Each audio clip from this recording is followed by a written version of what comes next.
Bill, so go ahead. All righty. Is my audio functioning properly? Yep, we can hear you. Okay. Throughout the first hour and a half of our meeting today, virtually everyone has expressed concerns about the future of the district in terms of service levels, staffing, facility maintenance, fleet replacement, and other items of the similar ilk. If you were to encapsulate each of those concerns into a single sentence, it might be, where do you want to go in the next 7 years? What do you want to accomplish? What do you want to do? The second question in response to that is, how are you going to get there? Well, we've pretty much identified topics which could fall into the first sentence. Where do you want to go? Do you want to look at staffing levels? Do you want to look at facility maintenance needs, fleet replacement, equipment replacement, that sort of thing? And over the next several meetings, as we discuss what you want to do, the model will follow right along and show you alternative ways of getting there, of accomplishing your goals. And remember, goals are nothing more than your priorities. So the highest goal is your highest priority. And if it turns out staffing is the number one issue, or fleet replacement is the number one issue, we will focus first on that, identify the cost of achieving that goal, accomplishing that priority, and then when you are willing to accept the cost of achieving that goal, we can move to goal number 2 and go through a series of iterations. Each time we'll identify the next goal, the next priority. We'll look at the increased cost of achieving that goal and go until you think you've achieved enough during the next 7 years. So let's look at the following tables that will identify levy rates, property taxes, staffing levels, reserve contributions, and cash balances at the end of any given year. All financing for the RFA will begin with the assessed value. So here on this first page, we have the combined District 21 and District 4 current assessed values, add them together, and grow them at 4% per year. We'll have an opportunity to examine that 4% assumption a little bit later, and we can make it more or less, but under no conditions will we leave it at some percentage growth that you are totally uncomfortable with and think that it's not appropriate to use that level of growth for our planning purposes. All right, let's go to page 2. Great. Here we go. There we Somebody's go. got a radio on in the background. I don't know what it is, but That might be me. I'm hearing a muffled conversation in the back. So, oh no, I've got music on mine, very, very low, but I'll turn it completely off. Hang on.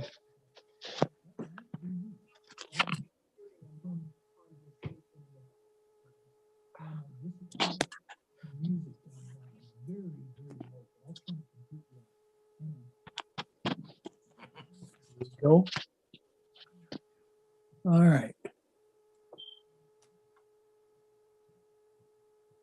Let's see. Can we go to the top of this page? right there. This is Oh, I'm sorry. No, we're perfectly fine. One of the questions that was posed earlier is how much money do we already have? Your general fund has about $5.5 million.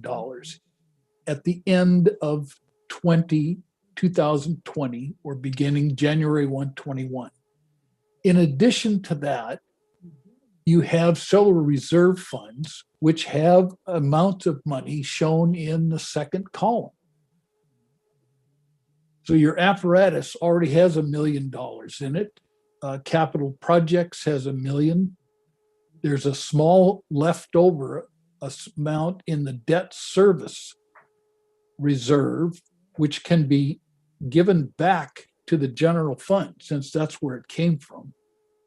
The facility reserves has 300,000.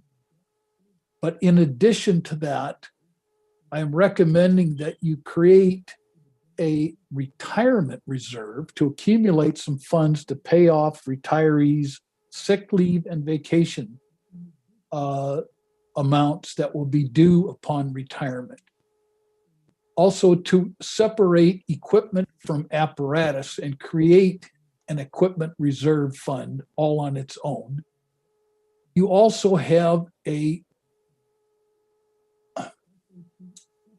amount of $1.1 million that does not appear to be associated with any given specific reserve. So I'm suggesting that go into and seed the first payments, or not payments, but the first installment of an emergency reserve fund, which you do not have at this point.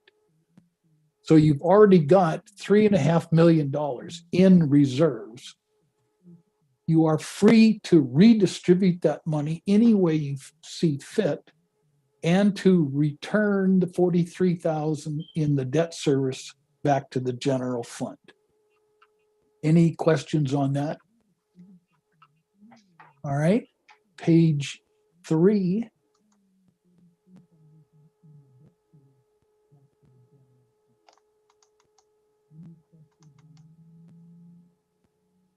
I was asked to model, where are you right now? Let's forget about setting new goals, raising taxes, doing anything except just let's form the RFA right where we are with the $1.15 or $1.14 levy rate. Just leave it where it is and just go on about our business. We have minimum contributions of, I'm estimating somewhere around 300 to 350,000 going into reserves right now. Your property taxes, all right, your property taxes are shown here at these levy rates, which we all know go down and down and will probably be about $1 or $1.02 in 2027. This is one area that the chief and I will need to explore. I have identified 64 employees. We may have fewer than that, which would be favorable to the district and the modeling I've done so far. But we'll chat about that later. So if you did nothing, you would probably end up in 27 with about a little over $4 million at the end of the year to start 2028 with. And if that's the sole goal of the commissioners, not to fund actual vehicle replacement needs, capital needs, equipment needs, emergency funding, all that sort of thing, then you're okay. If you don't add a single new employee, if you limit your labor expense to 5% growth per year and your operating expenses to 2% per year, that's a pretty good figure, a little over 4 million. All right, let's go to the next scenario.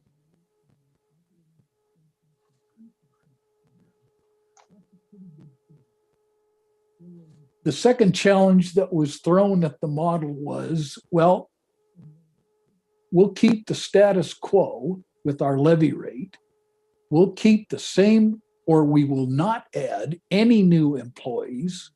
We will simply jack up our reserve contributions to about $1 million per year.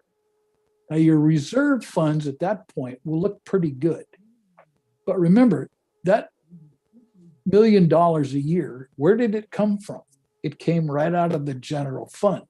So instead of ending up with $4 million surplus in 27, you now end up having given your money to the reserves a negative $2.3 million in the hole. So something's got to give here. You can't leave the levy where it is and up your contributions to reserves and expect to have the same amount of money in the bank at the end of this 7 years. So let's look at some options at this point.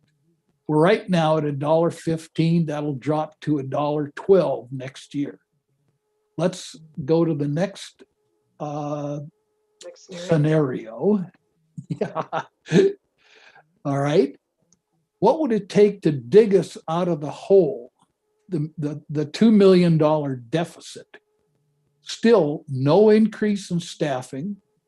You keep your reserve contributions, but now instead of $1.12, you've got to go up to $1.17 on the first day of forming the RFA 2022. That'll get you to break even. But as we're going to see in a minute, that is not a viable option. Okay, we'll go to the next scenario. All right. In this scenario, we keep our $1 million contribution to reserves, but we add, and we also maintain the idea that we can end up in 27 just break even. But in this case, we've added 5 firefighters. So we went from 64 to 69. Now the half we're going to discard, as I understand that position is vacant. So we would have to go to $1.25 and in support of 5 firefighters and maintain our $1 million contribution to the reserves. Next scenario.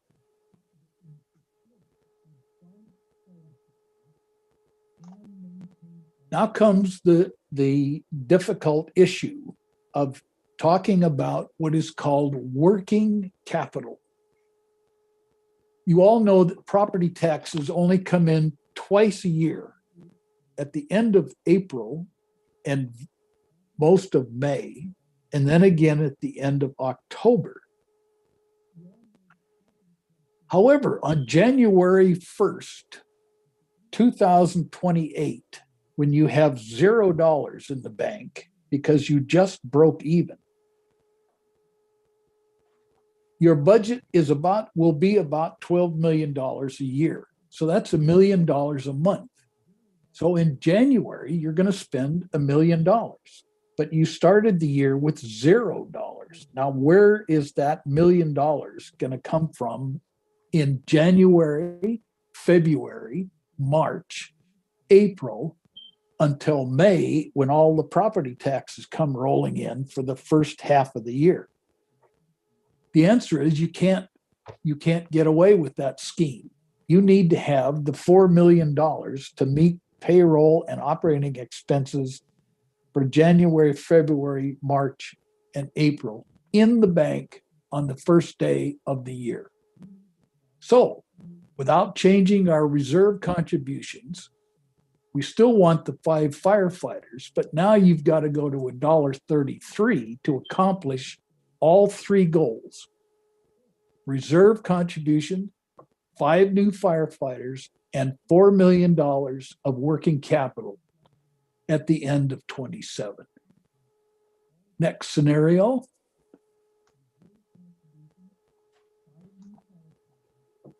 To round out the peak activity units, in addition to the 5 firefighters, you need 4 bat chiefs.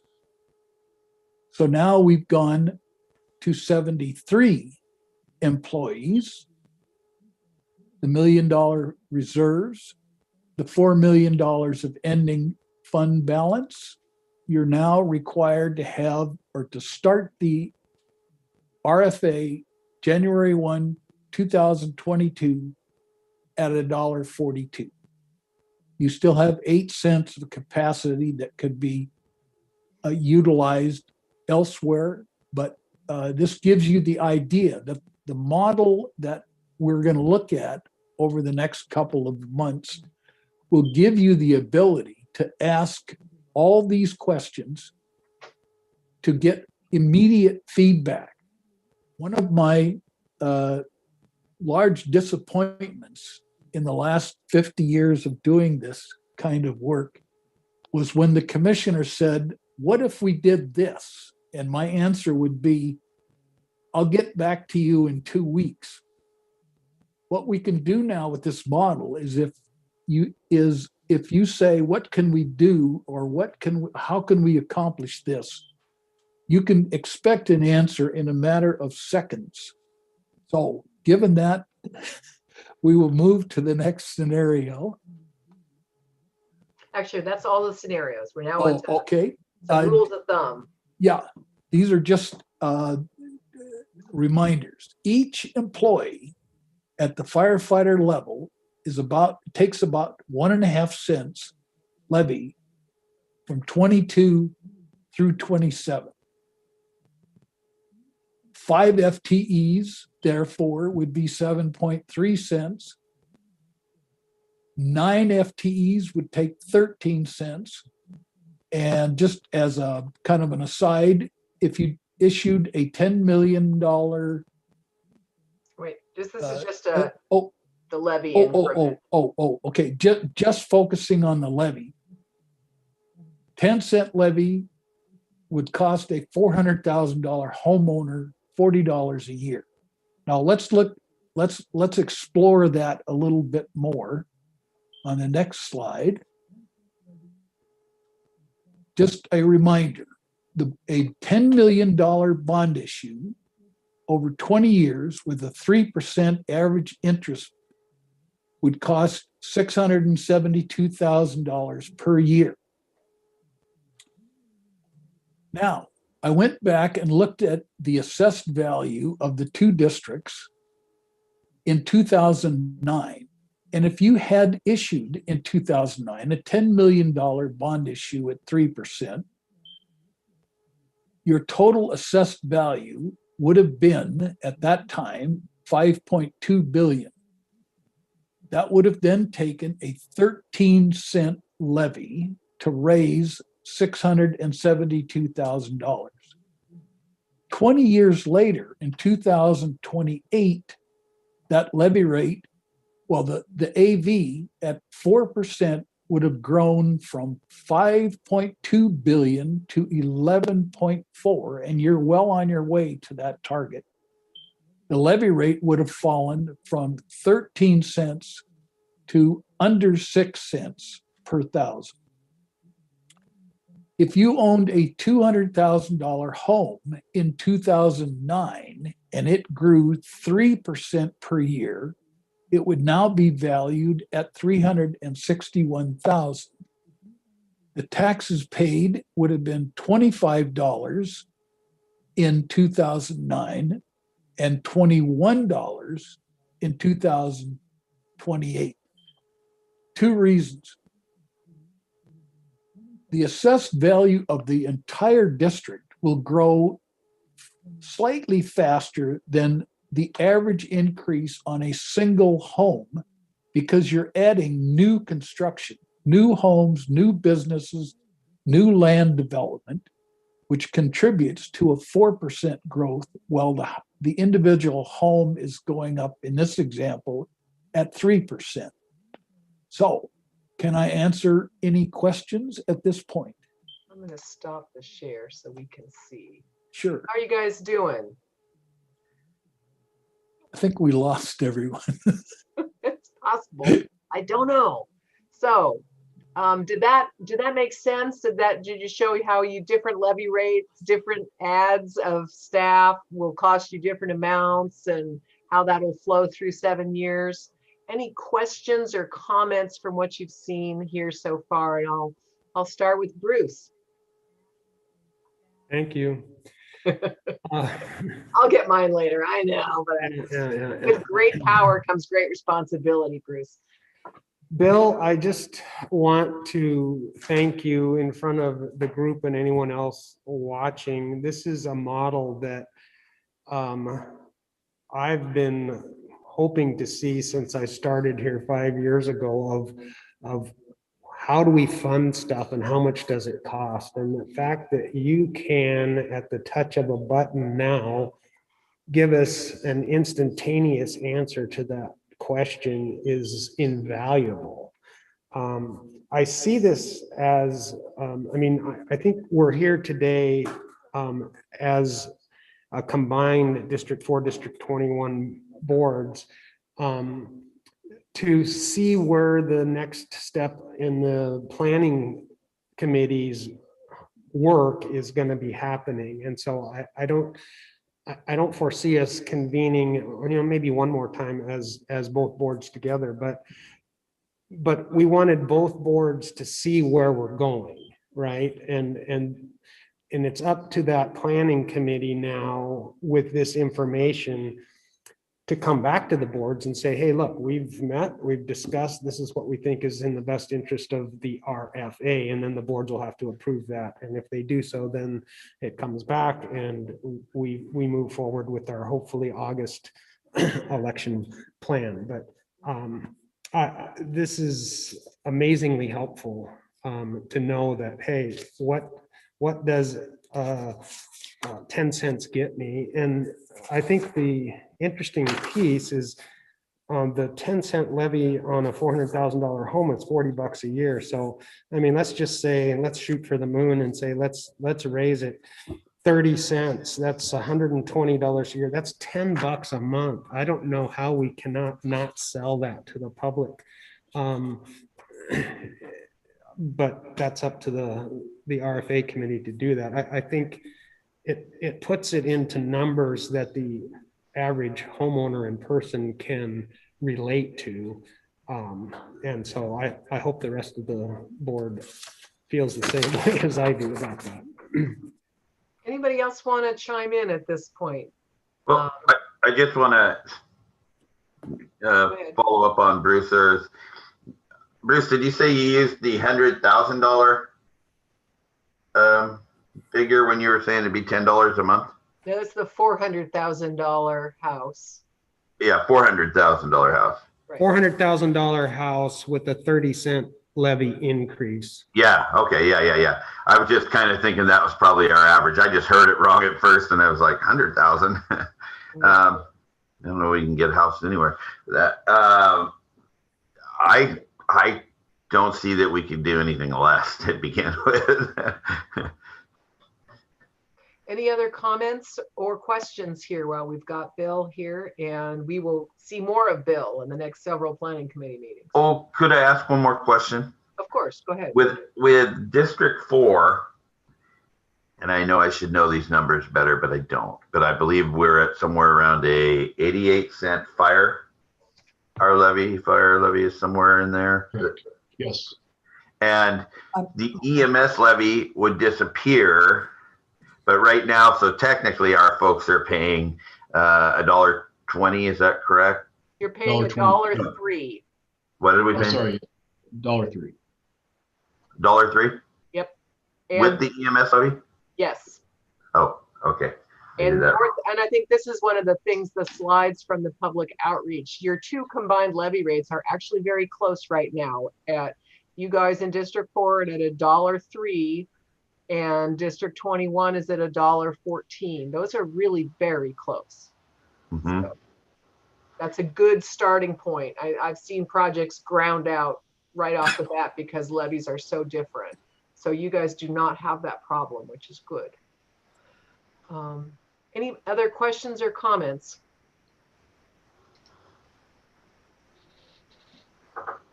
Okay. Then I'm going to say thank you, Bill, and I am so excited to see where we go with all of this. And one question I do have, actually, Chief Vanderveen, do you have reason to believe that head count that he is using is way off? No, it's not way off, but now that he's questioned it, I'm questioning what's in my head. And so I Okay. will confirm via a three-way email.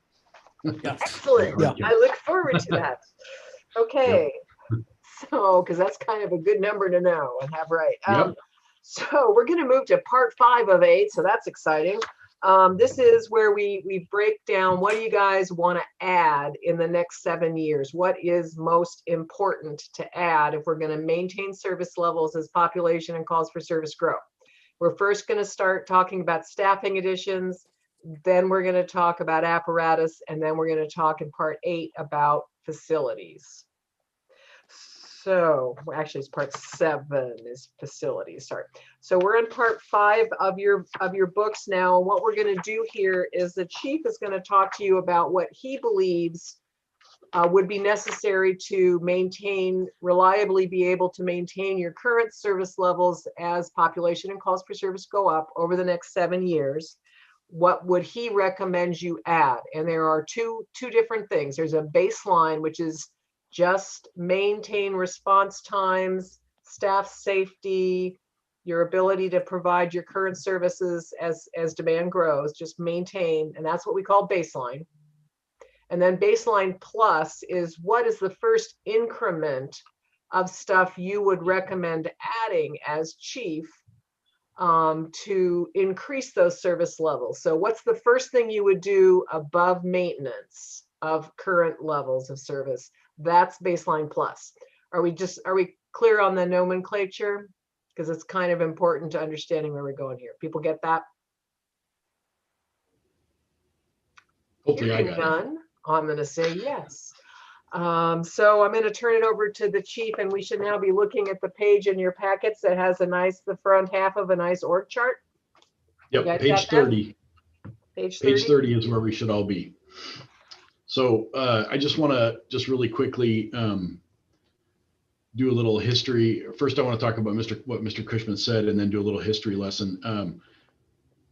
I'd ask you to remember as we're going through this that what Mr. Cushman just presented was essentially staffing what we have today with a little bump in personnel, doing some responsible reserves, but no big capital outlay, no big capital facilities. So I just want to keep everybody to kind of keep that in mind as we're going through these.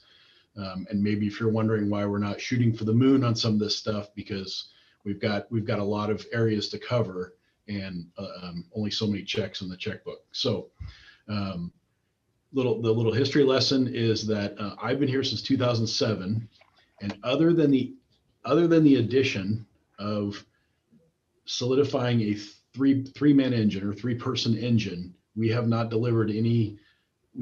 increased our level of service to the public. So we're staffing the same stations, 61, 63, and station 69, which used to have a different number. And then by contract, we staff station 12 with the same level of service. So the District 4 taxpayer has seen an increase in the level of service, but our potential RFA wide, we have not increased our level of service for our taxpayers essentially since 2007. So I'm going to try to crank up the pace on that change a little bit. And what you see here in front of you on page 30 is the administrative side of the chart. Jason, can I interrupt you? Yes, sir. You said at District 4, we hadn't really seen any changes in staffing, but did we not over the wasn't Station 12? How far back was that a staff station? No, that's what I'm saying is that in District 21, we haven't seen any appreciable change in staffing levels. But in District 4, we went from, you guys had previously a 12-hour staff and then nighttime staff. It was staffed by volunteers. No, I understand now. Yeah, I agree. Okay. Sorry about that. No, thanks for clarifying. So what you're seeing here on page 30 is the administrative side of baseline and baseline plus. So although the battalion chiefs are going to kind of span both pages. Karen said something in a meeting. I don't remember whether it was a planning committee meeting or a meeting that she and I were having, but she kind of tipped her head to the side and said, it sounds like you're not even at baseline with what you're trying to do. And that kind of got the cogs going in my head. And I started thinking, we're really not. We need to be offering what our baseline should be is actually higher than it is today. And where is that logical step? Now, we could put another boots on the ground unit on, or should we increase the oversight and leadership and prep the way for those additional, for additional staffing somewhere else, or adding another unit. So going back and looking at some past documents, speaking with members that have been here for longer periods of time, and talking to other agencies that have grown kind of on a similar path to ours, or that are already grown up, battalion chiefs is really the logical step for us to take next. And so that's going to be the big outlay, for the big kind of ask for the RFA to go immediately, if not before the RFA, at the inception of the RFA, to go to adding battalion chiefs as part of that baseline plus. On the raw admin side, you see between assistant chief and battalion chief, you see admin assistant.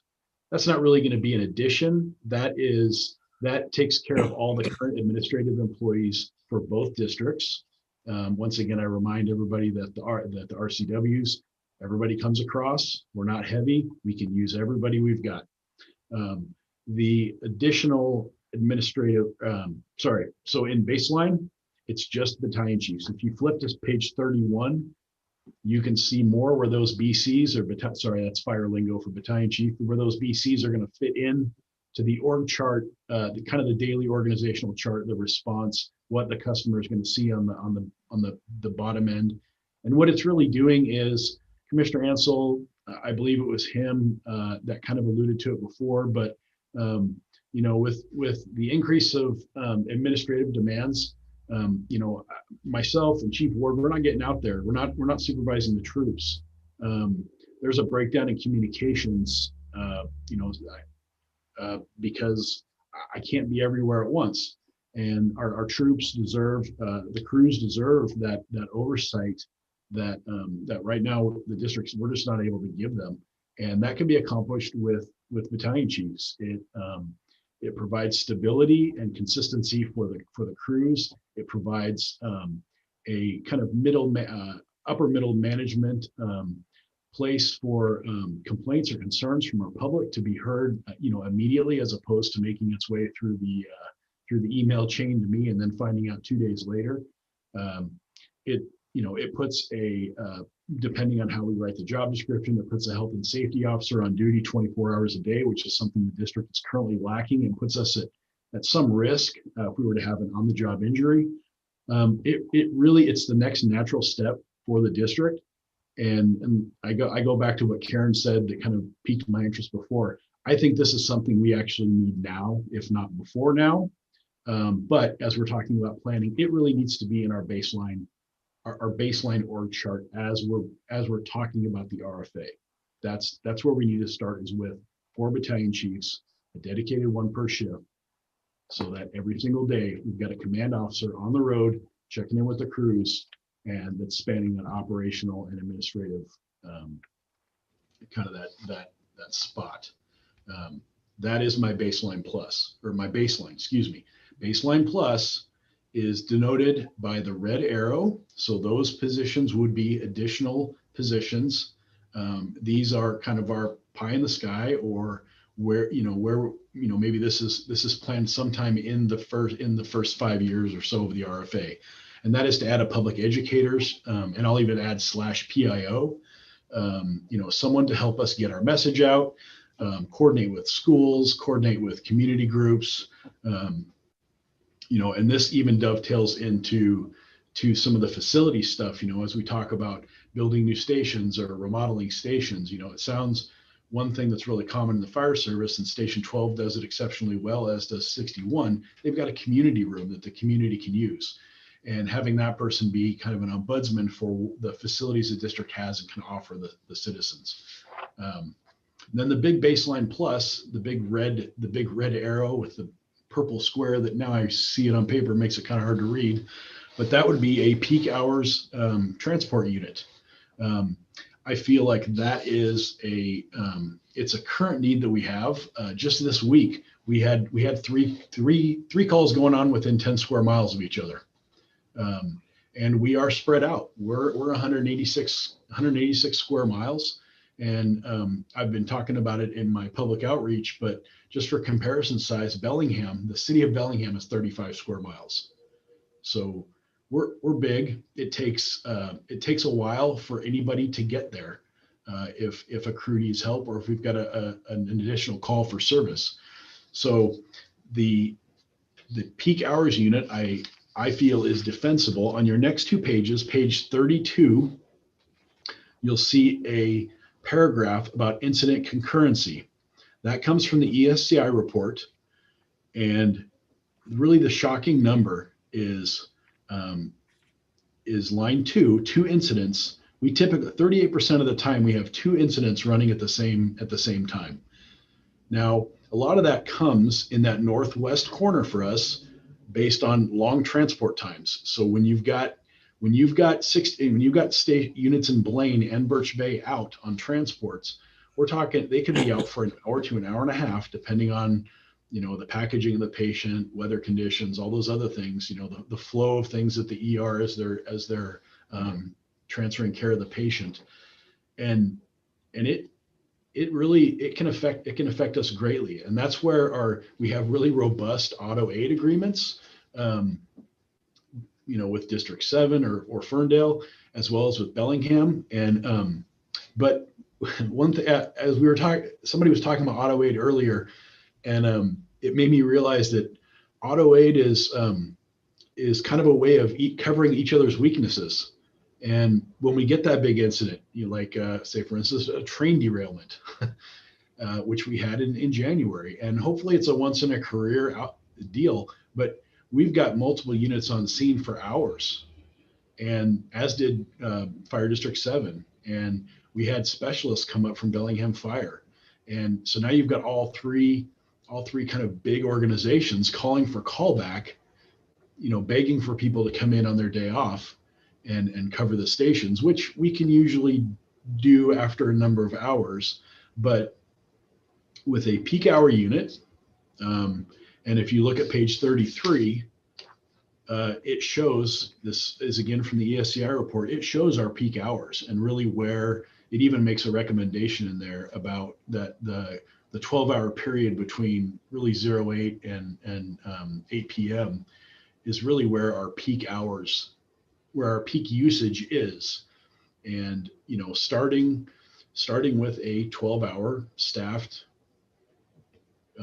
peak aid car transport unit that would backfill some of those spots on the west side of our district, which really, because of the border and the water, we're painted into a corner. So as far as firefighters go, that's where the number 9 came from, where you saw 5 for the peak hours unit. Additional staffing will be done with overtime or debit days, as well as 4 for the battalion chiefs, and then one additional administrative staff for that PIO or public educator. And that's everything. I hear you, Ken. I know everything is to be negotiated with the union. Maybe it's uniform, maybe it's not uniform. We'll work out the details later.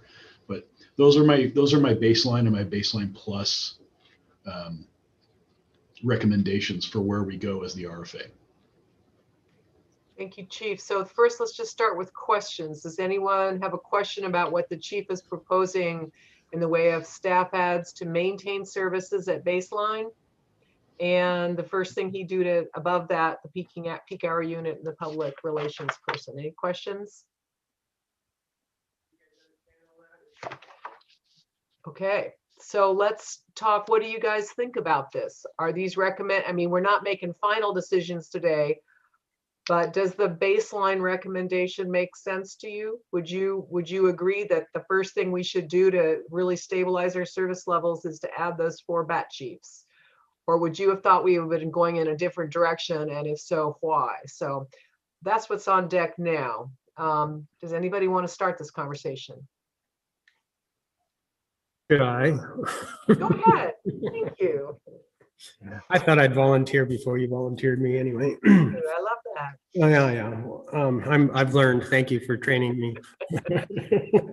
A long, arduous process of multiple years of abuse. Yes. Thank you.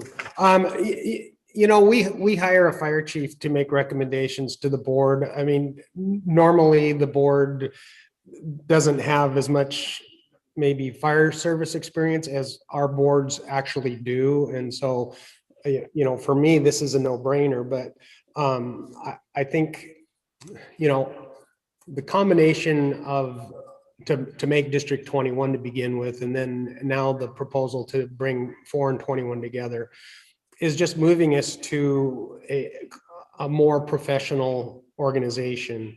And we've made do, and I applaud our employees for, going out to calls and being the incident commander and probably doing more than they should in some cases, because that's all they know.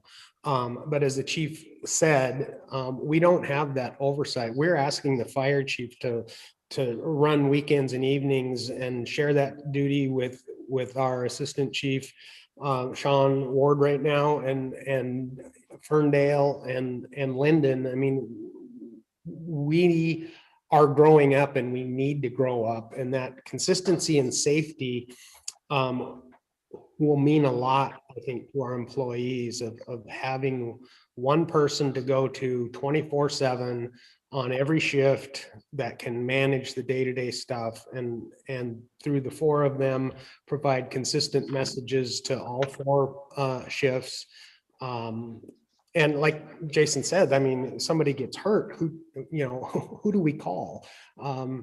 Even the BC could interimly be our PIO. If a big incident happens, there's a chief officer there that can talk to the media, talk to the public, and represent us if we can't get a PIO up front. But that's a person who now knows what's going on all over the district every given day and could be that spokesperson.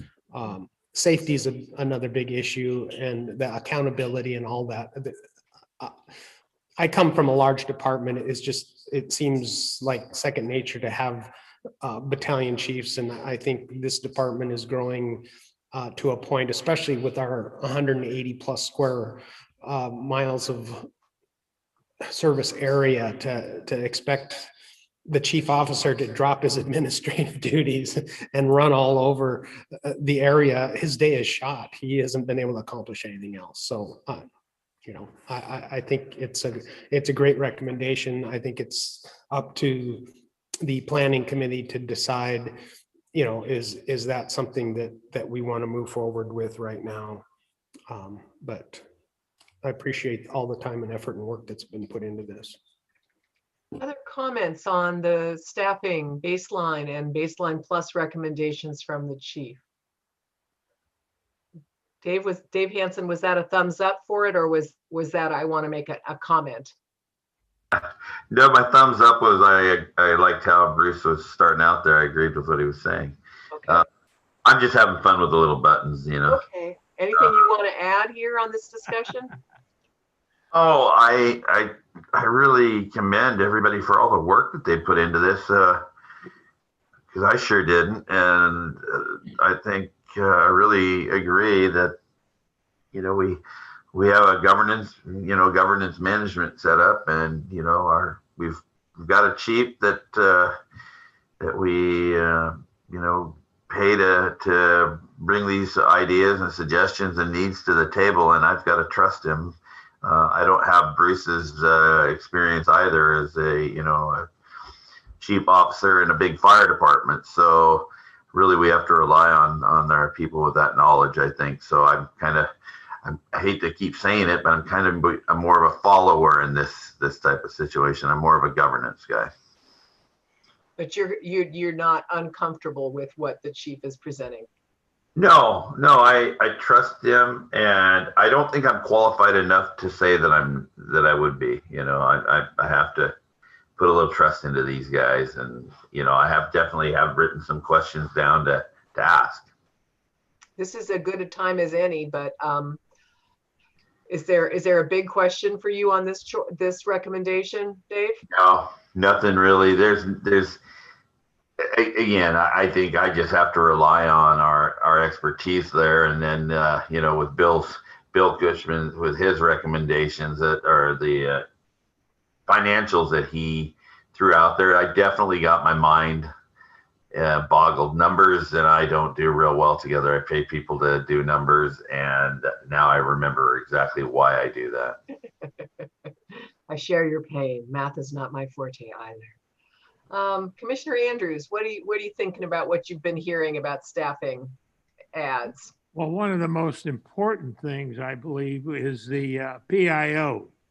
We've got to bring our public on board, not only for bringing this RFA to fruition, but also what we do on a daily basis. And we need to have them on our team, and a PIO would be very important. Okay. So you might like to see that in baseline. Yes. Okay. All right. Commissioner Crawford, any thoughts here? You mute myself. There we go.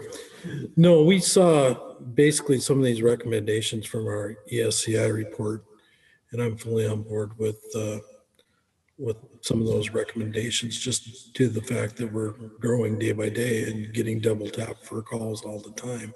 Yeah. So yeah. we need to make those adjustments and bring personnel into those positions. I kind of echo what Bruce said. PIO, bad chief, simple little added task to that battalion chief. Yeah. The PIO function could be performed by the BAT chiefs in the interim. Correct. So no, I'm fully on board with this and moving forward. So I appreciate Jason's presentation. It helps out a lot. Great. Anyone else here, Rich or Scott? Oh, I think the time has come to move in that direction. So I fully agree with the chief on this one. Great. Thank you. Scott, anything you want to add or ask? Or I agree with you. you're on mute still. There you go. I'm in agreement with the chief and Commissioner Crawford, and we're heading in the right direction. Good. All right. Anybody want to ask anybody else questions that's on the call? Okay. Karen, if I could, Yes. just real quick, I want to add, it's got to be, I want to make sure everybody realizes these aren't fresh ideas. I didn't hatch this plan myself. This has been, we've known this for a long time. We've got a lot of documents floating around that I've been able to read that says we've been on the cusp of this for probably years. And so I just want to make sure that we're all clear that I think we've all known this is coming. It's not necessarily bad. It's just, we just need a collective decision to move forward with things like this. These are not my ideas. Are we ready to move on to the next section, or is there anything anyone wants to add at this point? No, I would like to make a notice. I'm sorry, Harry, I don't think I understood. I didn't think I heard you. I just looked at my battery on this computer. It's going 0. Uh-oh. Yeah. Well, hopefully you can sit next to somebody who's largely cootie free. And still, or they can find you a power cord somewhere in the building. Okay, maybe Chris knows where there's a power cord in the building that she can run to you. I don't know who else is there that can help you. Yeah, when I left home, it was 100%. Darn, that'll happen. Okay, so I'm Same going, here. I have a cord, but my battery is going dead as well, so. so unless there's something else folks would like to chat on here, I'd like to suggest we move to part 6, which is the chief's recommendations around what would be necessary for baseline maintenance of level of service with respect to apparatus acquisitions in the next 6-7 years. And where would he go first in terms of baseline plus above that maintenance of effort? And here we know we're looking at a lot of stuff here. So go ahead, Jason, take it away. Okay, so what we've got here is we've got a simple chart for you. It should be on page 35 of your packet. It just outlines engines, aerials, tenders, wildland, and ambulances.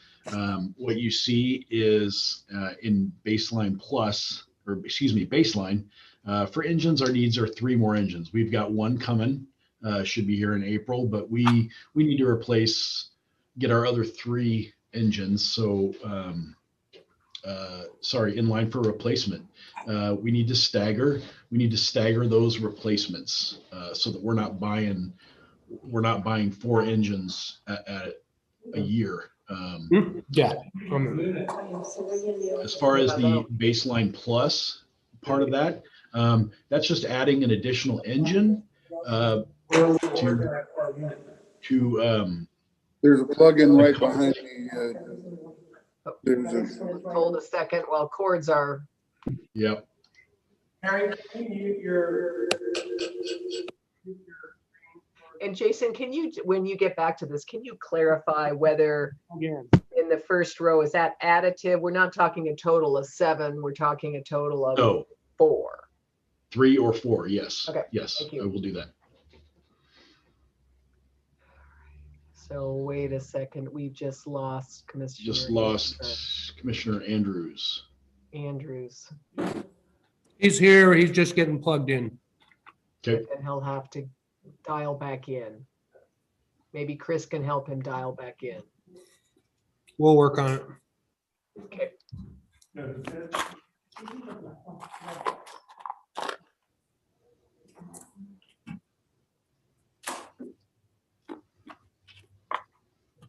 Sorry.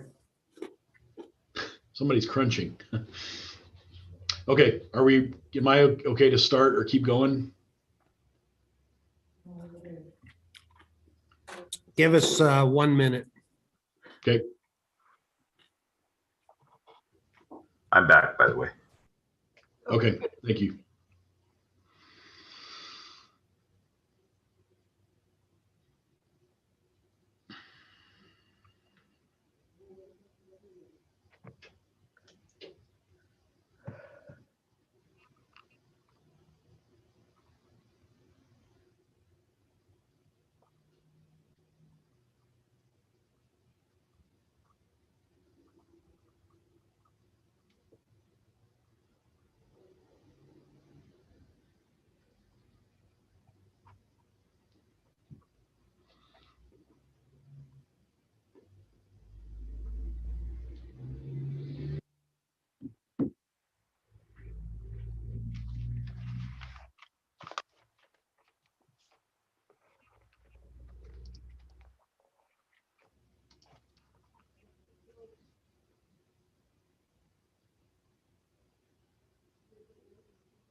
The awkwardness of Zoom.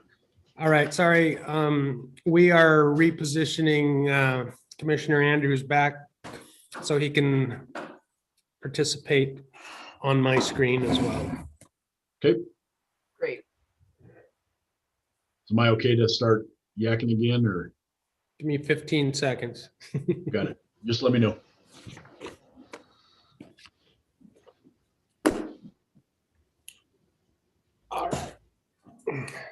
Yeah, we planned for everything except battery failure.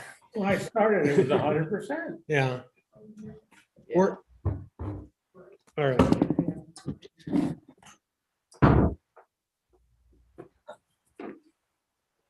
Okay, I think, Yeah, Rich went down too.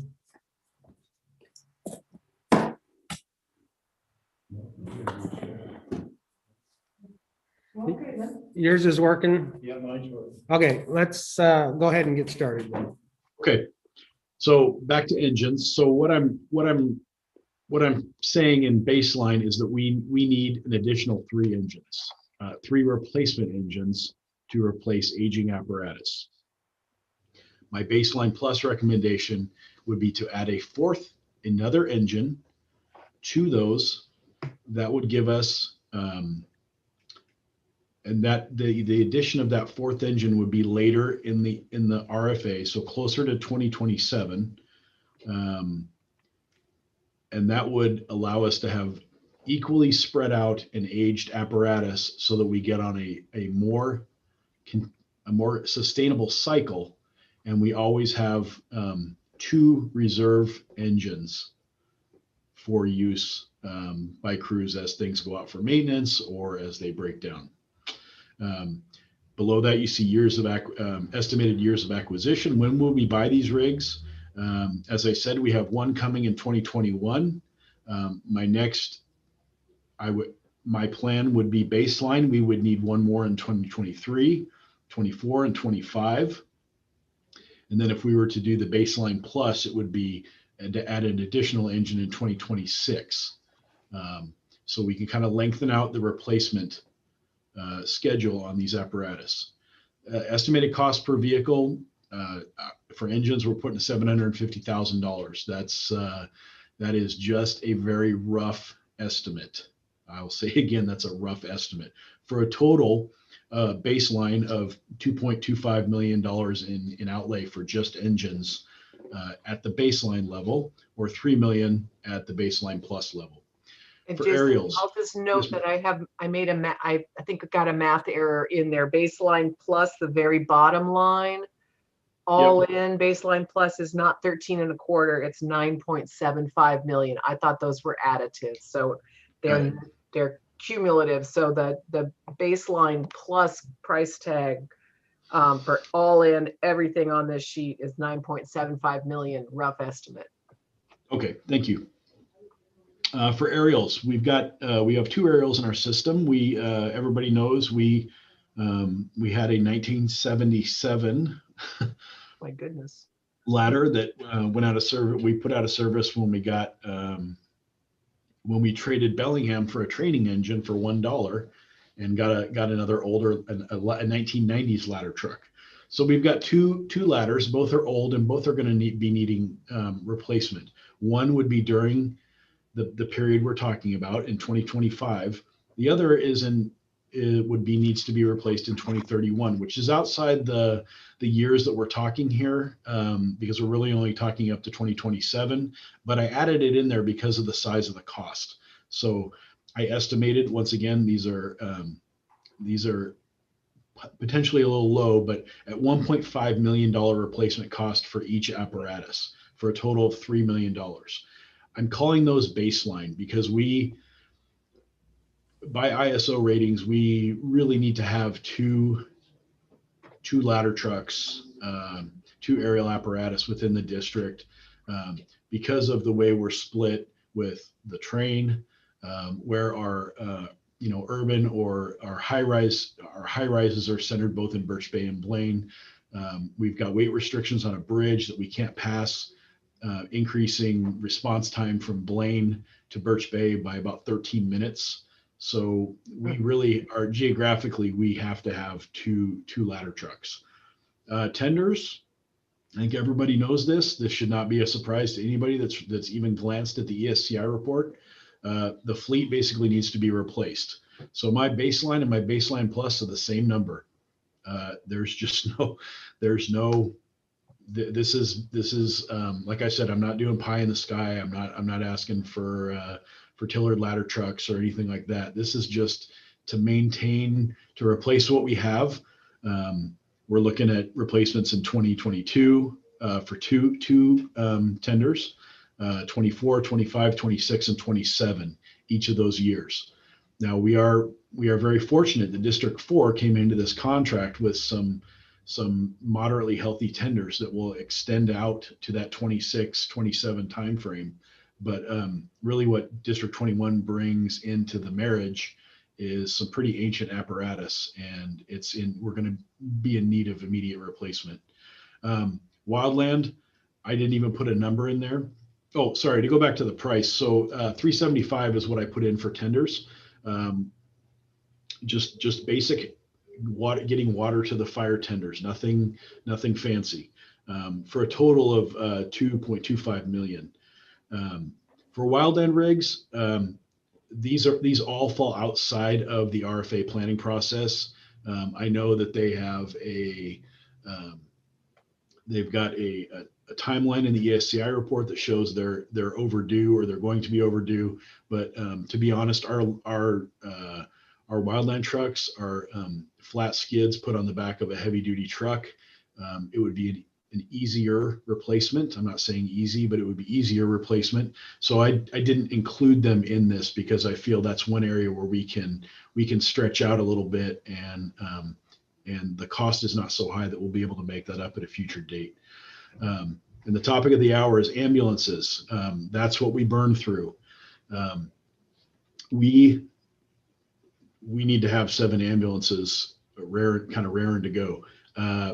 We've got 3 on order, 2 to be delivered, hopefully April 1st, and then 1 more that will be going into production this year. Those will replace our oldest rigs. We have a 2019 ambulance at Station 63 that, honestly, by the time we get the one that was ordered this year that will go into production this year, that rig will be ready to go into a reserve status. That's how many, because of the size of our district and the amount of miles that we put on, that rig that came into service in 2019, by 2023 is going to be ready to go to a reserve status. Now we have 2 4-wheel drive aid cars posted both in Blaine and at Station 12. They are older units, but they are in extremely good condition. They're low miles. They're very well taken care of. But those are something that we're going to have to look at replacing at some point. The baseline plus would be to build a bigger fleet of reserve ambulances. The frequency, which once again, because of the miles and the abuse, the road hours that these get, they do go down. It would be nice to have more reserves, some more stable and reliable and more modern reserves. And additionally, we would need to add another newer unit to staff that peak hours unit. We wouldn't want to put them in an old rundown aid car. We want them to be in the same spec that we're running out of the 4 engines. So it would be an additional aid car to staff that, or to bring up that peak hours unit. So ambulances, I estimated at 250,000. So if we go with baseline, it's 1.2 million or 2.5 million, and baseline plus is 1.5. So the estimated cost for all this, what I just discussed, is 8.75 baseline for just baseline what we need to really be considering replacing in our fleet, and to keep it up to standard, keep it up to safety standard. And then at 9.75 for the baseline plus for the quote unquote extras that we're talking about here. It's a big number, and unfortunately it's a number that we've kind of probably ignored for a little bit too long, and so there's going to be a little pain in making this up, but I feel like this process is really been eye-opening for all of us to take a really good look at our infrastructure. Pages 36 and 37 are some discussion points that were put in to the ESCI report that I just wanted to kind of bring you back to, and have you have you look at. We don't have to look at it right now, but I'd ask that you read through it as you kind of digest these documents. And I added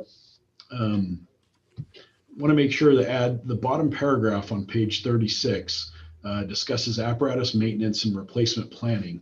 And if you turn to page 37, I'll let you all beat me up later, but I asked Jenny to highlight when we put this together.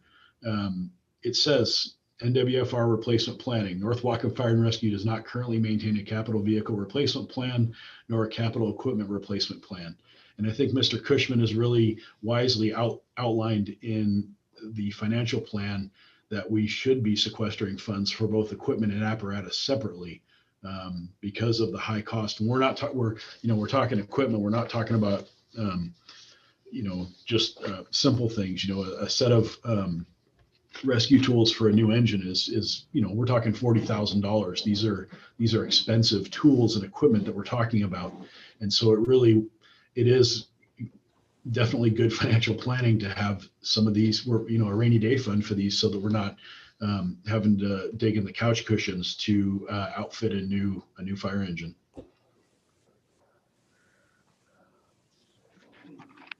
May I add a comment? Of course. Let's see. Am I on? Yes, you are. Yes. Okay. Yep. I think you'll be pleased to note that the apparatus replacement model goes out 30 years into the future. So we can include all of these vehicles in the base financial plan. Even though they're beyond the 7 years, we can look at the total cost over 30 years. And so there's no surprises coming down the road. Good point. Thank you. Are there questions or comments for the chief about these apparatus additions? It's a chunk of change, and it's probably not a surprise having gone through the master plan and the capital plan. What do you think based on what you're seeing here? I'll volunteer. The question is for Bill. You have set up a reserve plan. Does it include for any of this stuff, or I think I'm getting feedback more, but basically saying if we were to go out and do this, it would cost this much. And so I'm thinking, okay, we've got to either pass a bond or raise the levy rate to accommodate $9.75 million. Or in your modeling, is some of that cost covered in setting up those reserve funds? Or are we too early in that process? No, we're not too early. I have preliminary numbers in the apparatus and the equipment and the facility maintenance reserves. They're only preliminary, and they're designed to get the conversation started from this wish list. What are your highest priorities? The chief and I have discussed that several days ago, and I'm in the process of bringing the apparatus, equipment, and facility models up to meet the conversation that we had. But it's not going to be a brand new, unrecognized expense. We've already identified most of the expenses. Some of them will change, but the models are already in place. So Bill, just so I am hearing you correctly, you're saying some, but not all of the apparatus could be funded at the level of reserves you presented earlier today? Yes, that is correct. Is it like less than half, more than half? The one thing I've left out entirely are the capital projects, beginning with the station retrofit for seismic or an $8 million new station. Those I haven't even begun to analyze.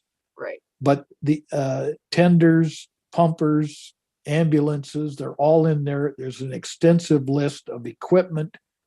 And by that, I mean air compressors, hose, SCBAs, very, very expensive equipment, and a maintenance allowance for each station.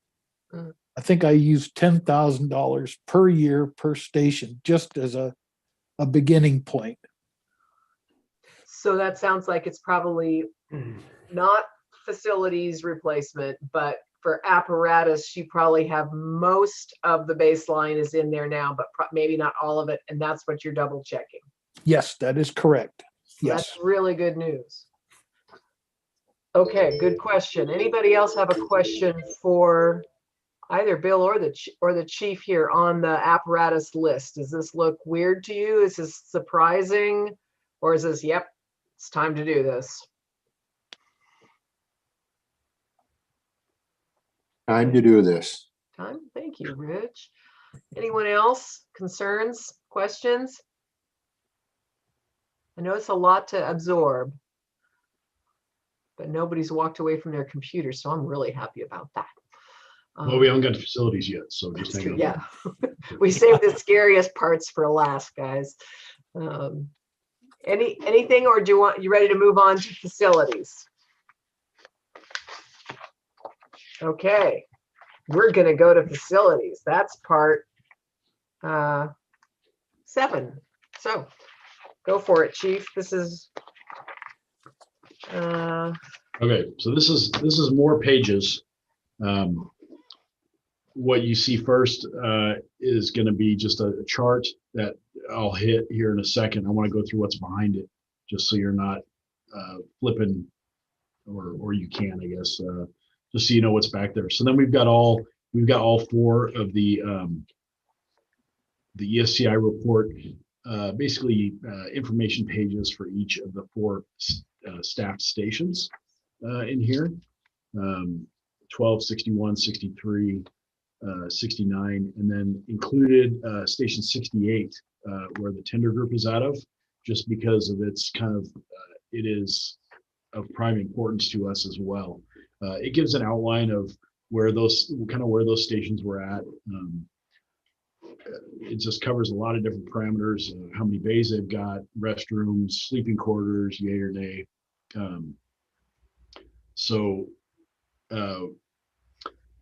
Those are available for you to peruse kind of at your leisure. I want to go back to the chart that's on the first page of the facilities talk. And, I hate to be the bearer of bad news, but I think we all know this. There's no difference between baseline and baseline plus in this. I think it's all, unfortunately, baseline, but it's longer than the 7-year. It's longer than the 7-year period we're talking about. And I think what's important here is we look at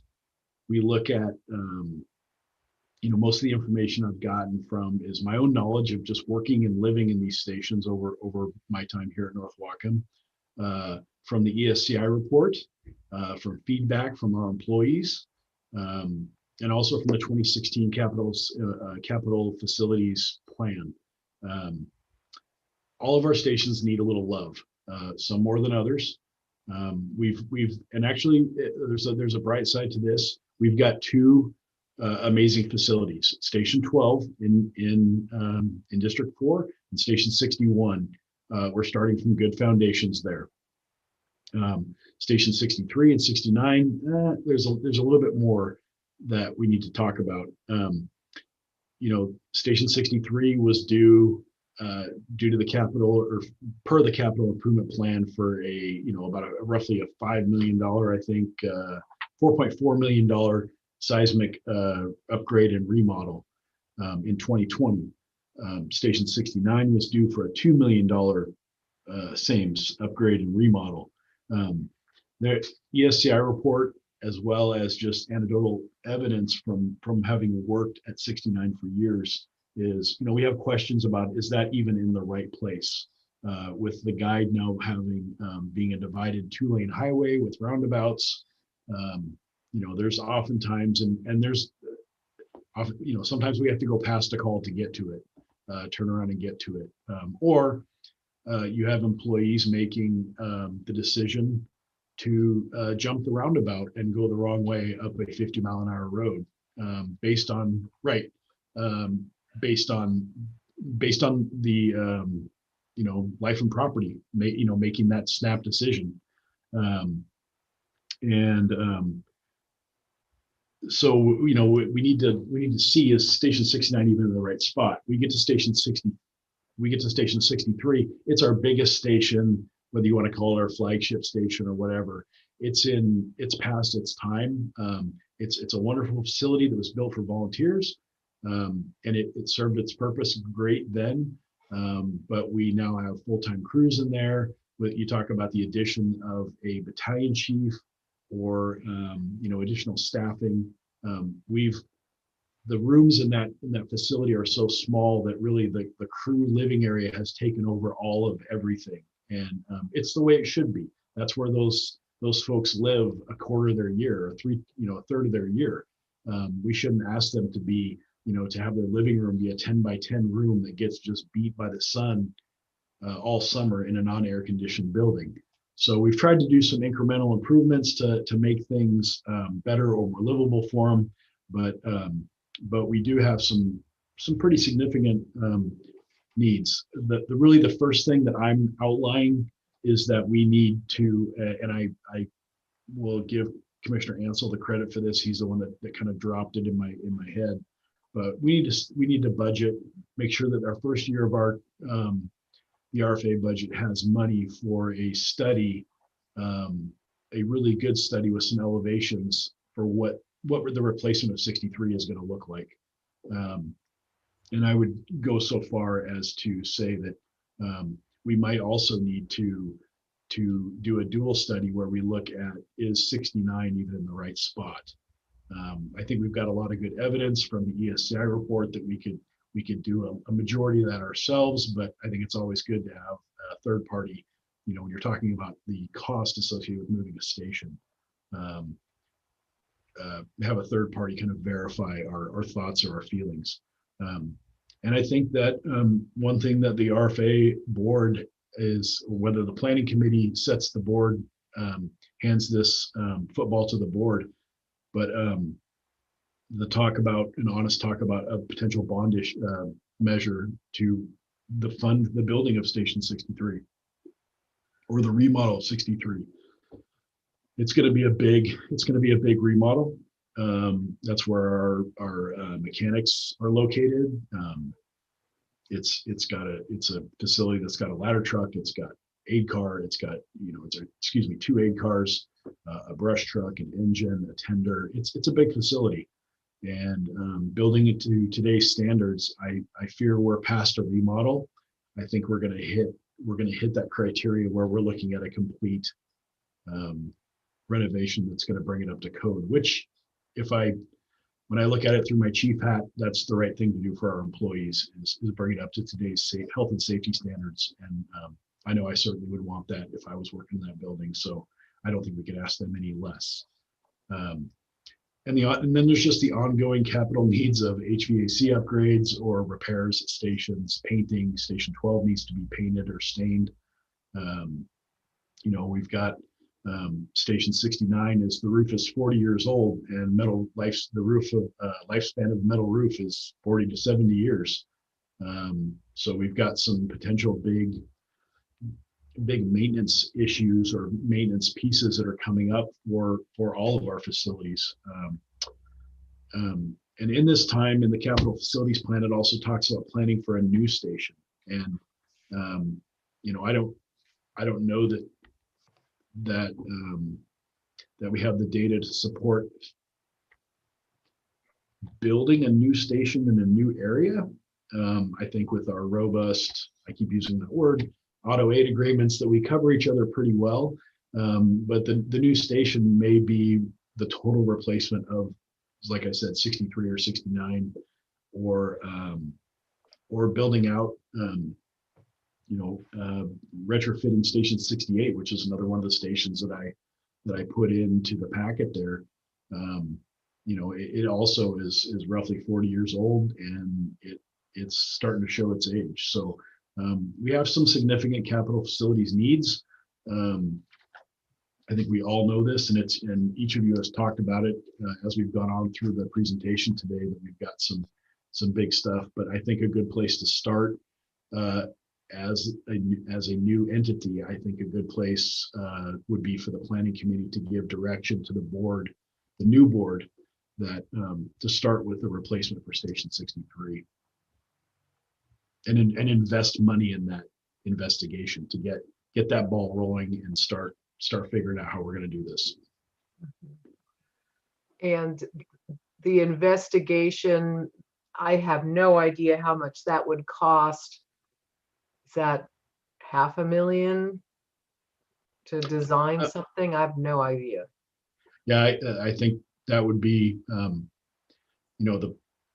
I'd be okay if I think if the planning committee were to give me some direction to start finding out what that's going to be and bring some numbers to them, I think that would be appropriate.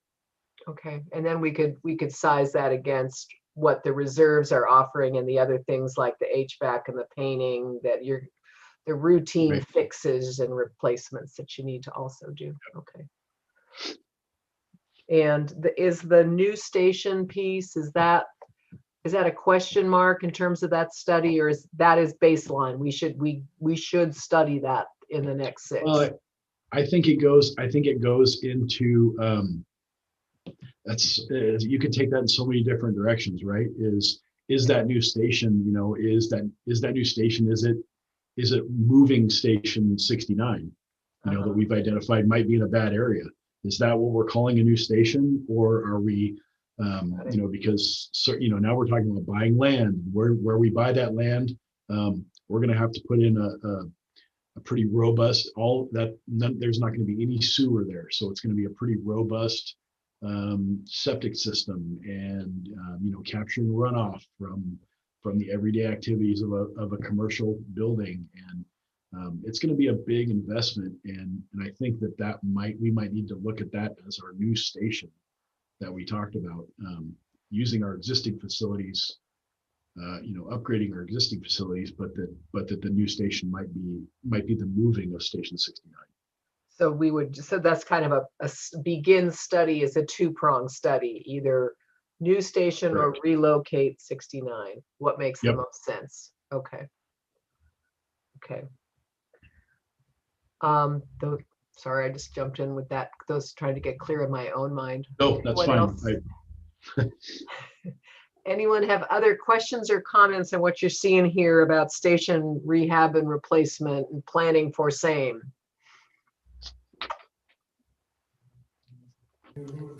Yeah, I'll be the first one to jump in this time. Okay. Jason, what was the reason that we moved 69 from the city of Linden? Because it was at the city of Linden, now it's back out on the guide. So the reason that, and at that time I was just a lieutenant. The reason the employees were given at that time, and I think it made sense, was that the district owed money on that facility, and the chief at the time wanted to eliminate as much debt as possible. It was at the beginning of when we would have felt the downturn. So it was a couple of years after the 2008 depression, and he desperately wanted to get out of debt. And we had a existing facility that was paid for, and I will go ahead and say it on public record. He found some really cheap labor in his firefighters, and said, you can either enjoy this station the way it is, or you can do a little remodel on it. And we made it work for us. But it paid off that station, and it eliminated that debt that the district had. So there was no study done on why we moved from Linden back at Station 69. It was just a financial deal, is my understanding. No third-party verified study. Nothing that we could take to the voters and say this is why. Gotcha. Thanks. Good question. Anyone else got a question or comment on what you're seeing here for stations and planning?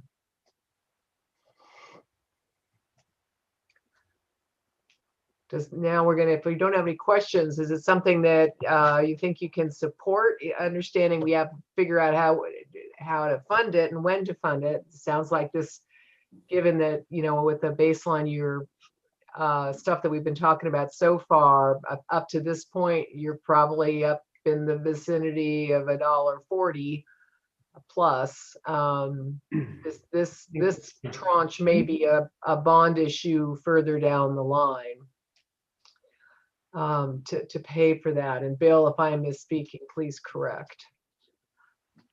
So I'm gonna speak on behalf of Commissioner Andrews and myself that for some reason stations seem like a bond issue.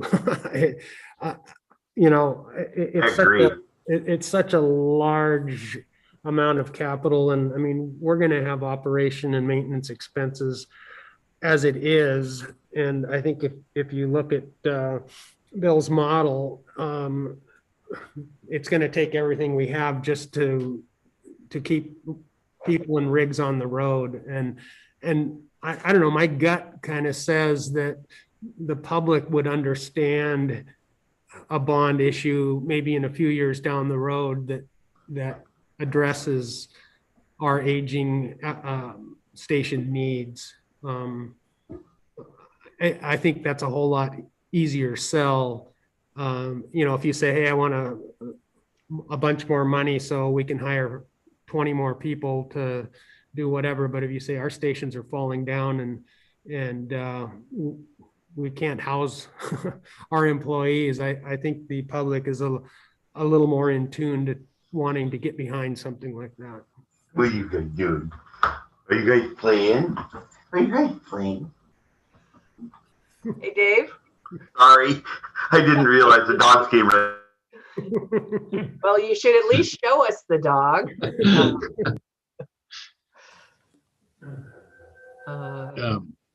Yeah, I agree, Commissioner Nance. I mean, I agree, but I think we need to do as diligent planning on the ask for a bond issue as we are doing on this RFA ask that we're asking to. And I think that the sooner we get that ball rolling, the better product will be able to turn out to the public. So Bruce and Harry, so thinking about what the chief just said, that yes, if we're going to build it, we probably need a bond issue, but we need to study it so that we can justify building it, and that would have to be something we need to see how we could squish that into the budget plan for the next 7 years. Does that make sense to you? Yes. Yeah, I agree. I think it's important to get that plan up and running so we know. Otherwise, we're just going to be another couple of years behind hiring a consultant or an architect, and yeah. And I think that's the least of our expense. And I would certainly think that we could work that into our existing budget process. Yeah, okay. Just wanted to clarify that distinction there. Anyone else, or before we try to do a recap of what, is anyone not comfortable with what they're seeing here, other than the fact that it's going to cost more than anybody wants to pay? But anybody have questions about what you're seeing here being a pretty important place to start moving forward on station issues? Well, I just think the planning is crucial on this. If we're looking toward a new station, I'm looking at 2.3 million to upgrade and remodel Wesley Lake Station. I mean, do we really long-term, is that something we're going to need? You know, I mean, those discussions we've had before, which stations are we going to keep and what are we going to do with the station on the guide? So the planning is crucial as we go down this road. Yeah. Okay, good. Thank you for that. Anyone else on stations here?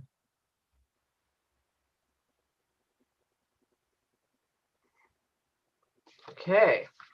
You guys ready to move to actually recap what we talked all about here and move forward? Okay, I'm going to say that's a yes. Yes. Hello. Okay, recap. So I'll take a crack at this and then you guys tell me if I didn't hear you right. This is what I heard. On the staffing, I'm just going to recap the last sections about what is baseline plus, how important is it to fund either of those. So on the staffing support, I heard consensus that the baseline, the BAT chiefs make sense to as a first place to go, and that makes sense as a baseline. There is a discussion still to be had about whether the BAT chiefs can also serve the PIO function in the interim, or whether the PIO should be added to the baseline. I think that's an issue for the planning committee to take up, is what I heard. And there was also some discussion about having that peaking unit done now rather than like try to find a way to do that because it seems like such a good idea rather than deferring that one. So let me just stop there. Do I have that about right? Or is that like, in terms of this initial look today, and everybody can go home and think about this for a week and we'll regroup and you may have a slightly different perspective, but at least at this point, does that seem like, it looks to me like everybody was in support of funding both baseline and baseline plus sooner rather than later. And if we only went with just the baseline, the question to be resolved is, do we add the PIO to the baseline? Do I sort of have that right? A thumbs up will suffice, but you're all black screened. So I'll say that I think the PIO responsibilities were pointed out to be important.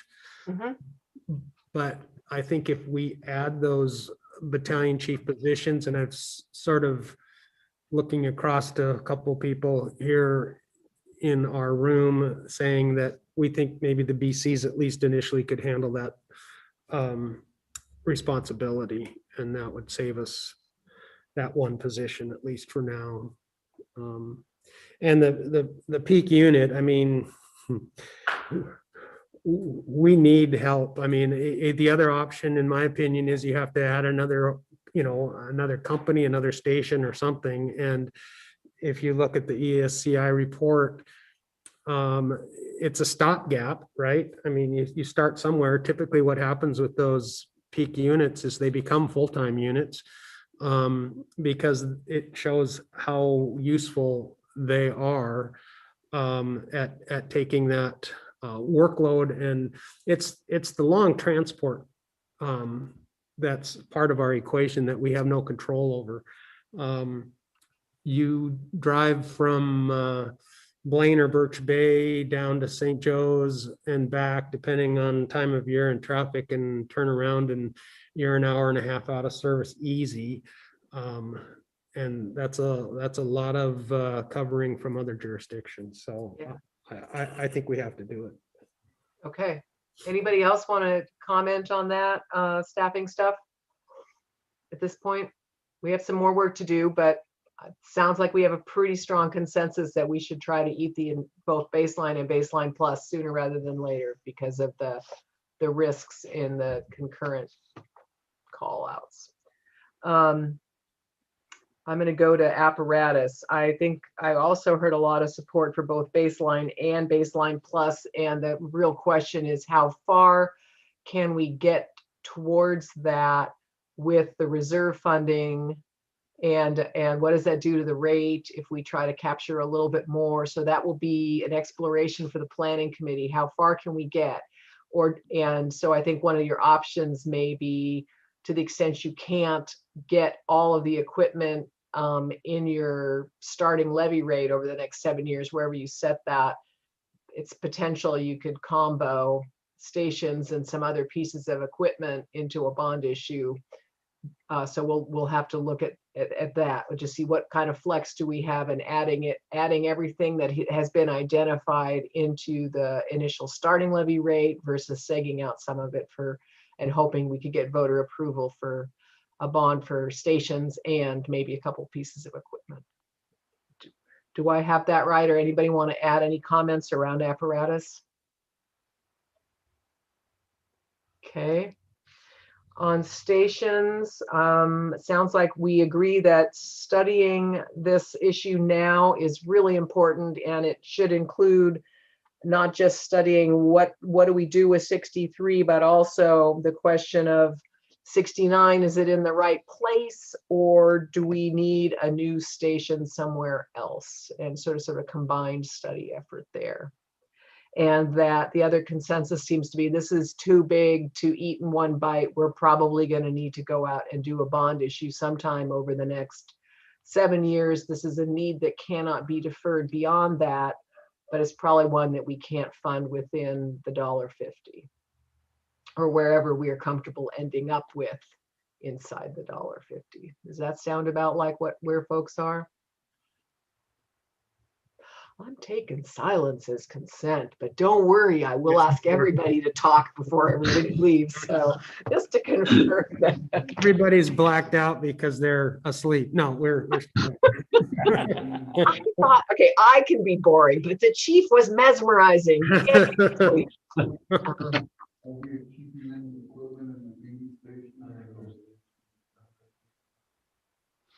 Can you translate that for us, Bruce, if that was for us? I think Scott was kind of asking about some of the reserve apparatus. Is that? Yeah. And like what's at Haney and what are we storing and what are we maintaining? And I think part of that discussion will occur with the chief's help, that we have stations with apparatus in it that we're paying insurance on and maintenance on, because if we have them, we've got to keep them running. And we have two great mechanics that are adamant about having our rigs race ready to go, but we are spending a ton of money on apparatus that are parked in stations and never roll except to go to the mechanic shop and get their oil changed or a light bulb replaced. And it's not a good use of our taxpayers' funds, in my opinion. So that's another issue then we should look at as a way of mitigating some of the cost of this stuff. Is there a way of getting a handle on a safe, appropriate way to skinny down the reserve vehicles to save some money without sacrificing safety or reliability? Okay. And that is what, it's unfortunate, but what, Commissioner Fisher's asking about what's at Haney. Well, there's a 30-year-old tender in Haney. Wow. Right. What is it? Weiser Lake. There's a 1977 ladder truck, which is on the auction site. So it's been surplused, but it's the last piece of apparatus there to go. I look over my shoulder here at the station I'm in, and yeah, there's a 1992 tender and a 1996 engine. Where I've chuckled with the mechanics that we should next year get collector vehicle license plates for most of our fleet, because we're actually eligible for a lot of them. So wow. But we're making I remarked to Karen a couple of weeks ago, we're making that decision you never want to have to make with your own, your personal vehicles, right? Where we had a tender breakdown a couple of weeks ago that we need this to be in operation, and it's ready. It needs to be surplused. It's time. It's past time for it to go. But we spent $7,000 in parts to fix it. We couldn't get that for it at auction, and that didn't feel good. That didn't taste good when I did it, because when we do that, it doesn't taste good, because I would never choose to do that in my own personal life. And here we are kind of forced to spend our public's money doing that same thing. Now, of course, a tender to replace a tender is not like going out and buying a new car. It's something completely different. And you're talking, there's way more zeros at the end of a tender than there is at a replacement car. But still, we're having to make decisions like that, and we're asking our mechanics to keep the fleet running, and they do an exceptional job. But it's a good thing we got old mechanics, because they're fixing old stuff. So. Okay, thank you, Chief. So that's sort of the recap. So I think unless folks want to talk more about the discussion that we've had this afternoon on the looking forward on the needs, that we'll just move right into next steps and wrap this up. The next steps will be for Bill and the chief and I to put our heads together and bring some information back to the planning committee that takes this conversation to the next step of what will it take, what are our different options for funding the baseline scenarios and baseline plus scenarios that you express support for today? How are the different ways we could do that? And we will continue to keep the full district board, District 21 board informed when we have recommendations, and you're also always welcome to sit in on the meetings. But that is really the push to get this RFA plan finished from this point going forward, is figuring out this finance plan. So today was super important for that. And I really appreciate everything that the chief and Bill did to help us get the numbers crunched and pulled together. So I think as far as my hopes for what we would be able to accomplish today, I think we've totally met that. And I'm really pleased at what appears to be, at least on first look here, pretty strong consensus about the direction we should go and strong support for what the chief has brought to you. So that's sort of what I'm seeing and what I'm thinking we'll be planning next. And if you can stand it, I'd love to have everybody just have a chance to say a closing comment here, and then we'll be done for the day. And Bruce, I'll let you go last on this one. How about that? So randomly, Commissioner Crawford, do you have closing comments for today? Yeah, I do. I think this is a good thing, getting all the board members together and talking. I think we accomplished quite a bit today, and where we're at and where we can go. Chief, appreciate you and the rest of the staff out there. Ken, you and the guys are doing a great job. So hopefully we'll move forward and get some new fire trucks and some new buildings and make everybody happy. Thanks. Thank you. Looks like we've lost Commissioner Hanson. Yeah, he had a work thing. He had to run. Oh dear. Okay. So. Commissioner Bosman? No, I just want to thank you, Karen, for facilitating this. And I think your consensus at the end was very accurate. I think you captured it well. And I really appreciated the financial aspect, Bill. I think that I like having that working document that we can use. And of course, Jason, for putting together. It's been very well put together. So thank you. Thank you. Commissioner Fisher, closing thoughts coming out of here. You are on mute, so you'll have to go find that mute button.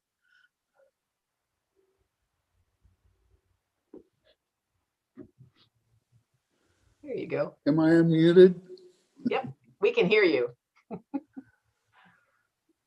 I'd like to just thank everybody for participating, and I think we got a lot out of this work session. I'd like to see another one sometime. Hopefully we'll get the computer issues taken care of, but the guys on the line are doing a wonderful job. So I'd just like to thank them. Great. Okay, thank you. Maybe let's see here, anything go around the other, let's see here, Commissioner Andrews. What you got for us? I have no further comment. Thank you. Commissioner Ansel? I'll try to be brief. Everybody wants to go home.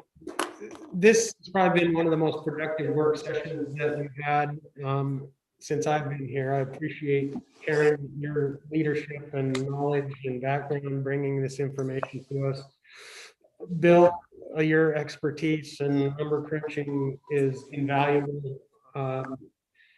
Jason, your 24 hours a day planning and not sleeping and dedicating all your time to this project are amazing. And the rest of the board is taking their time to evaluate this.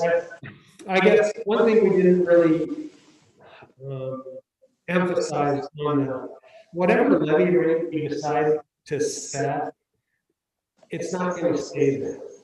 You know, everybody's afraid of that first number, which I get because that's the number the public's going to see. But if we, whatever we set, we need to make sure that everyone understands that the following years that levy rate goes down unless we re-raise it. That's why we're where we're at today.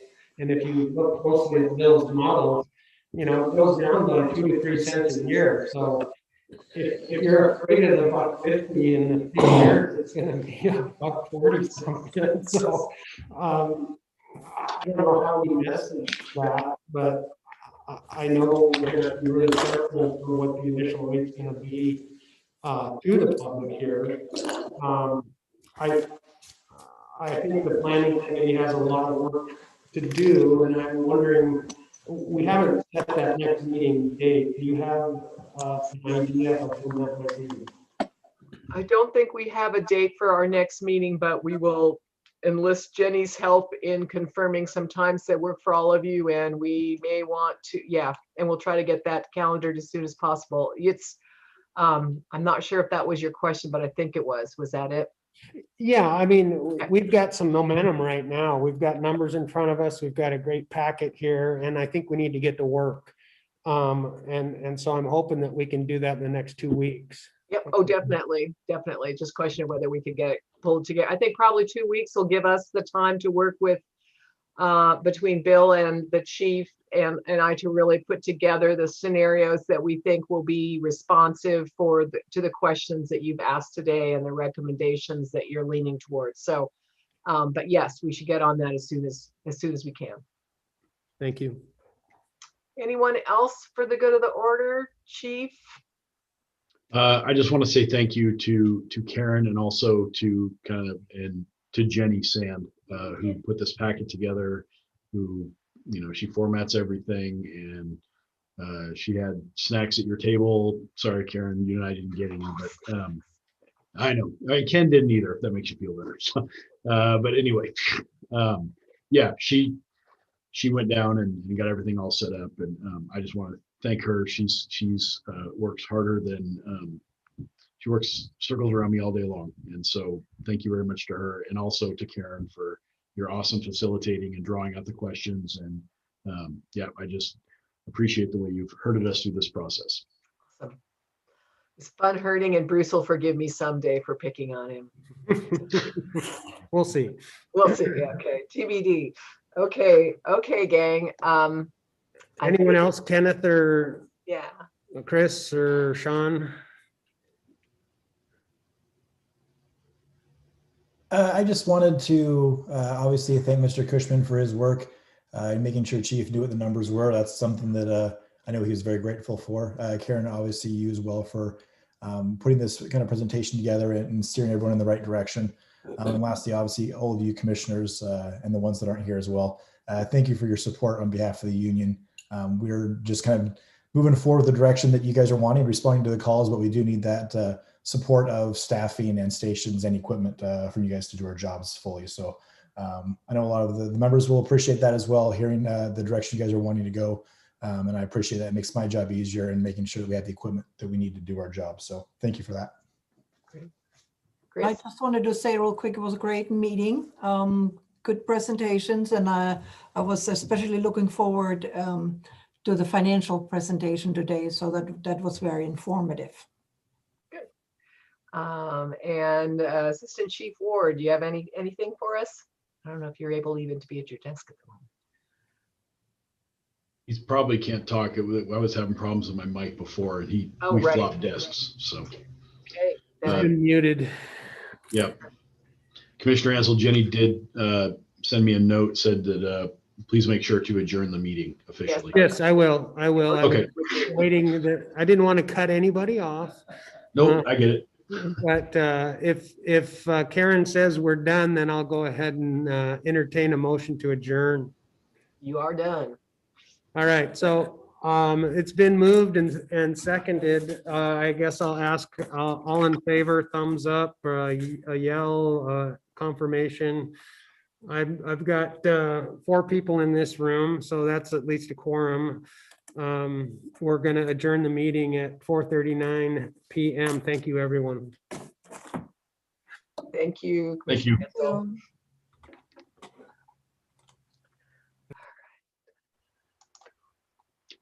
Karen, I Yes. will, I'll call you on the phone. Okay. If you got a few minutes. Okay, Yep. thanks. Thank you, Bill.